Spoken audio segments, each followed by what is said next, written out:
Three-point shot open and it's down for Benny Boatwright. Isipin mo to, dalawang halimaw sa ilalim, isa sobrang tangkad, parang cheat code sa depensa. Ang isa, napakalakas na scorer at kayang mag-dominate kahit kanino. Kung pipili ka, sino ang mas bagay sa gilas? Si Bolbol o si Benny Boatwright? Kung trip mo po ang ganitong content, paiwan ng follow at pa-subscribe na din. Tara po, simulan na natin.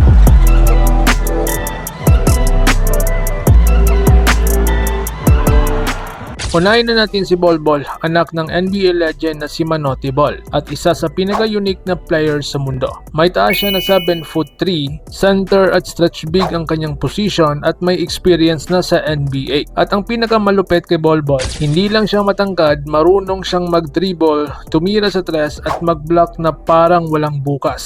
Ang kanyang lakas, elite rim protection, shot blocking machine, length advantage na sobrang hirap bantayan. At ang kanyang weaknesses naman, inconsistent minutes sa NBA, physicality issues at minsan nawawala sa laro. Kung defense ang pag-uusapan, ibang level din si Bolbol. So dito naman tayo, kilalanin natin si Benny Boatwright. Ngayon naman kilalanin natin ang player na ito.